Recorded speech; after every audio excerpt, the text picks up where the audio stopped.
Hello, very good evening. Welcome along to the MODUS Super Series. We're here at the Live Lounge in Portsmouth for our Thursday night action, which heralds the beginning of Group B. And we've got 5 star attractions in action for you this evening. Cat Crabtree has lost a final here in the past. Having just missed out on a tour card, he now sets his sights on glory at the Live Lounge this week. Richard North won a belt but lost a final the last time he was here. Will he be the talk of the town come Saturday? Rob Collins will play with Maverick Flair and with his heart on his sleeve. He's box office and must not miss.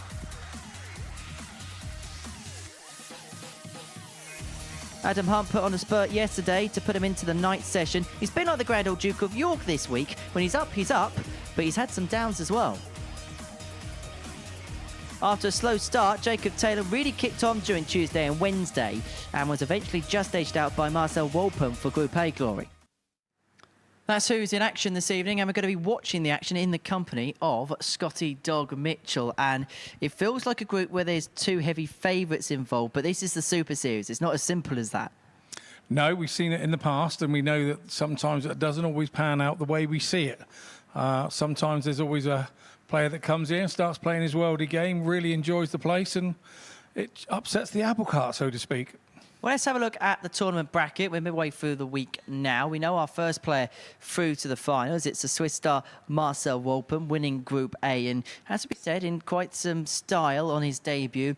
We saw Group C take place this afternoon. And we saw, well, the top 2 players on that bracket there, Stefan Belmont and Danny Lauby, really dominate proceedings. Stefan Belmont went on what was in the end, if you correlate yesterday to today, a 17-leg unbeaten run. And then Danny Lauby put in probably the performance of the day. Yeah, definitely. And ironically, they're both sat on the top with 8 points, and Stefan Belmont's only loss was Danny Lauby. But unfortunately, Danny Lauby went down to Scotty Walters early doors, and that was his only loss. He then went 4 on the row as well. So those 2 look pretty dominant. Scotty Walters is the one that probably stands a good chance of catching those 2, the way that the group is sitting. But that's going to depend on results tomorrow. And Belmont and Lauby play each other early doors. So it could all play into Scotty Walters' hands to get back into it. Do. Action gets back underway 1 o'clock tomorrow. But our focus this evening is very much upon the proceedings of Group B. And these are the players that are involved. And this is what the odds compilers make of the action. Now, Jacob Taylor and Cat Crabtree both go off as heavy favourites. But out of the 3 elsewhere, who do you think could be the one that causes the most problems? Well, for me, I mean, Adam Hunt's had a tour card, Northie's had a tour card. I think all 3 really can cause a problem, and it depends which one turns up and fancies it tonight, really. Yeah, Jacob and Cam Crabtree, yeah, I can see why they're at the top. The numbers on their previous visits tell you that that's the way. Richard North's about to enter the stage, by the way, ladies and gentlemen. Yeah, Richard North's in. Yeah, and so that could be the reason why they're the top 2. As of the other 3, I think it's a much of a muchness. It's, you know, because the group is short and it's only 4 games a night, if you can get off to a good start, anybody can dominate the evening. It really can. You would have seen a lot of Cat Crabtree play on the Challenge Tour. What's his biggest assets and what is his biggest strengths? I think his biggest asset is he's quite a cool customer, and that turns into a strength as well. He never feels that he's in a situation that he can't get himself out of. And that was what impressed me for a young man to be doing that at the age he is. You know, he's got a bright future. He really has. So that's Cam Crabtree. This is the bet builder for the evening. Pays just under 9-1 tonight. North against Hunt, over 1.5, 180s in that market. The player handicap, that's Cam Crabtree there to win 4-2 or better. And in the straight up market, Jacob Taylor pays just under 9-1 this evening. And I get the feeling this group's going to have a lot of intrigue. And this could be the one where actually you could probably spot out a little bit of value somewhere. Yeah, absolutely. And I can see that why they've gone that way. But I think the one there, we know Northie he's got new darts tonight. He's got some that he picked up last week, and sometimes new darts, new feelings, new ideas, and it gives you a good feeling about the way you're playing with them. So he's obviously changed them tonight. He's obviously feeling good with them. We'll see how they go in a minute. Right, game 1 is Richard North in action up against Adam Hunt. And Adam, well, treated us to as big a finish as a finish can be. We've seen enigmatic spells from him at times this week, and we know when at his best, he can be up there with the best of them. Oh, most definitely. And I've seen him beat some of the top stars in the world on the Pro Tour. He's the real deal. When you lose your card, it's a difficult thing. It's happened to me. It's a difficult thing. You think that you're not playing well, and you convince yourself you're not playing well, and you just take some time to get some confidence back. This is his chance to start getting that confidence back, heading into Q School maybe in January. Well, we're going to see them in action now. It's our first game of the evening session. It's Adam up against Richard. Scott Mitchell's going to make his way down to the commentary box to describe all the action in the company of Chris Murphy. Hello, Chris. Hello, Henry. Hello, everybody. Welcome to Thursday night at the darts. It is a meeting between two players who've held tour cards before. Both have played on some of the biggest stages in professional darts, and now here at the Super Series looking to carry on using some decent stuff. Northey has gone deep before, and Adam Hunt, as you've already just witnessed, has done some fantastic stuff just this week.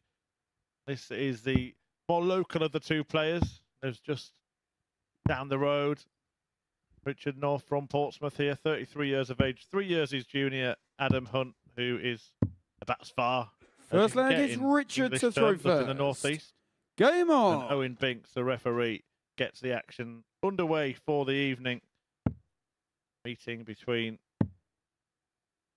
Northey, he likes to be known these days, was once known as the mouth from the south, and I think you might have heard why during the intro between Henry Deacon and Scott Mitchell. And I'm delighted to say that Scott has made his way down to join me to sit back and watch 10 tasty tungsten tussles. Yeah, absolutely. This is an absolute corker of a group for me. 135. You know, the local lads like Northey and Rob Collins, I know quite 96. Well. Northey was telling me earlier he was got these new darts a couple of weeks ago at the SDS and decided to have a change. SDS, what's that? Southampton Dart Series, is it? That's the one. Yeah, sorry, I did abbreviate. I keep thinking everybody in the world knows where Southampton Dart Series, but yeah. Yeah, it's a real plethora of talent that plays 27. There. And so do you sometimes, don't you, Scott? Yeah, when I can find the time to be there. Sometimes it's a bit busy. Can't get away early enough from the farm to get there, but yeah. 133. Up there with Tommy Morris.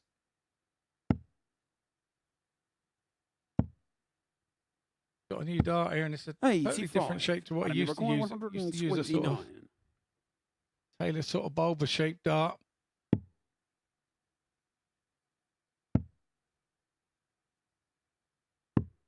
Hunting down that bullseye again. We saw the big fish earlier in the week. Now North looking to pile on 99 problems. Really good attempt from Adam Hunt. 99. That's a good start from Northey. 10 for double 16. 83. Quite to be, so 25. Now for a possible 17 darter. Game shot in the first leg. Not possible. It is a 17 darter. Makes that nicely. Second leg, it's Adam to throw first. Break a throw as well. So North in bother from the off tonight. Did come close in the previous series. Was the finalist actually on week 4. Playing exactly the same week in the next series. Lost out to Conan Whitehead, a former champion, grand final champion 36. Here at the Super Series in the very first edition of the MODUS Super Series. Got the better of Northey, who had earlier beaten Steve West that night and looked like he might be going on to claim a place at Champions Week, but it wasn't to be.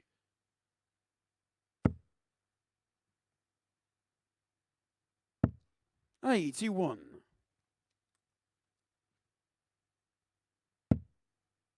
To say I'm liking Northeast pink flights.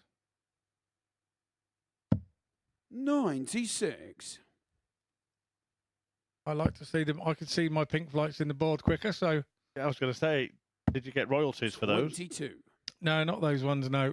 I used to use pink when not even the girls were using pink when I started back in the day, and Wandering in the pink shirt, and people would look at you and go, "What the hell are you doing?" 59. It's took off, hasn't it? Hey, everybody's wearing pink now.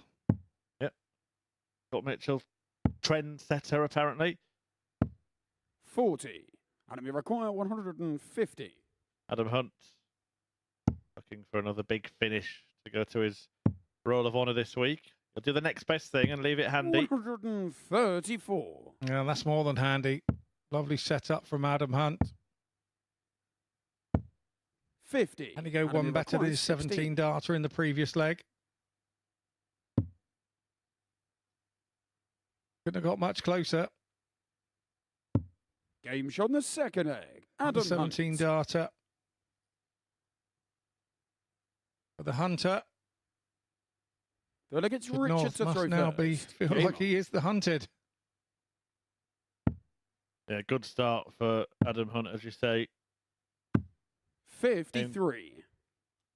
Into this group from his Group A campaign earlier in the week. It was a group where really any of the players could have 60. found themselves in any group. It was so closely fought. In the end, managed to earn himself 95.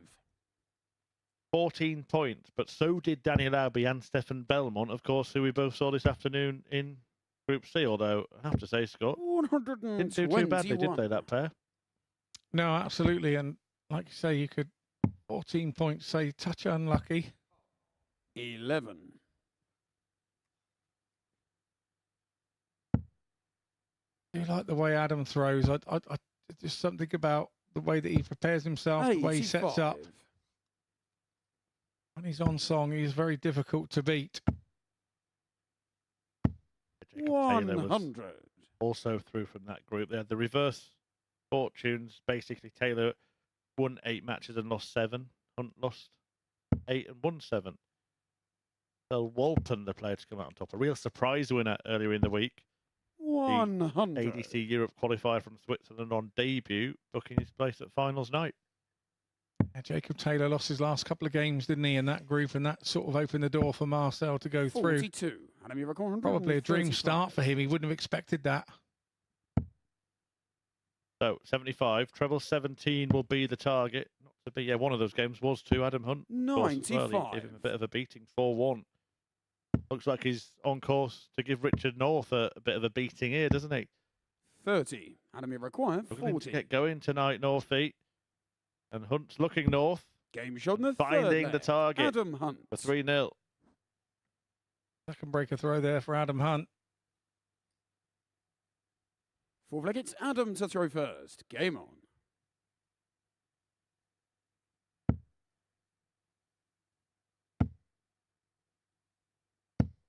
$140.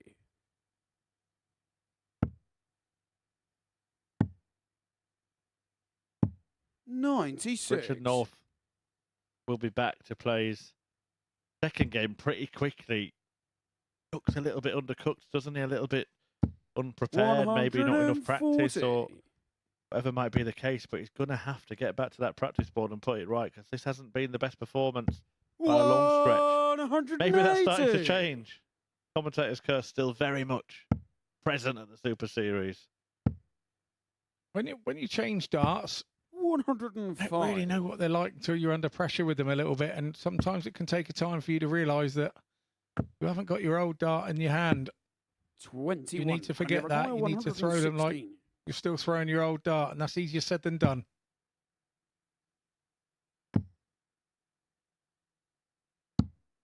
That's a match start gone for Adam Hunt, but he will get more. It's a really good display from him, actually. This is a really good closing out leg. 140, 60. 140. Enemy require 40. And then wins Game it shot with and a the 13 match. darter. That is a Adam Hunt. really, really thumping demolition of Richard North as the Hunter gets off to the perfect start. Look at the difference there in standard. Northie, not of the racers. Adam Hunt certainly was. An average of 95.43, 4 out of 7 on the doubles, and a really stellar showing from the Hunter, who lays down a marker in Group B, which continues after the break when Rob Collins takes on Jacob Taylor.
Baby girl love my bop and I like me too.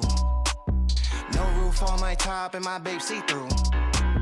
Hating on the pen, don't stop, they ain't gon' feed you. I've been all on my grind, so why I need you. It'd be the truth, the whole truth, and nothing but the truth. Although I can't see Jacob Taylor being a man for hype man music. I'll say that for now. Well, Adam Hunt got off to a scintillating start before the break. He got the better of Richard North inside the space of 8 minutes. 4-0, 13 data to round up proceedings, an average just under 96. Jacob Taylor's first opponent of the night is Rob Collins, the man of steel, who's looking to showcase himself back here on the Super Series stage. And, well, if you've not seen Rob Collins in action before, then be ready, because you are going to see everything on show this evening. He's up against Jacob Taylor in his first game of the session, and the man from Canada looking to make it back through to a Saturday night. Down in commentary to describe this one, it's Scott Mitchell and Chris Murphy. Yeah, thanks, H. Yes, you are absolutely right. Adam Hunt took off to a flyer. He started First his leg, evening it's very Rob well to against throw Richard first. North. Game on. Jacob Taylor has done the numbers. Say that he should be one of the guys to progress from this group. But we know you can play 57. darts on paper, play darts on the dartboard, so it's all right having the numbers on paper. He's got to do it on the board. Collins, he faces a good opponent, and I don't think he would mind me saying he was 134. probably playing his best a couple of years back, trying to rekindle that form. Nothing to say that he has not got the capabilities, because he has. 21. And he could be the one that upsets the apple cart here this evening. Yeah, it was knocking on the door, wasn't he, of getting a PDC Tour card, success on the challenge to Rob Collins, 50. little run at the UK Open.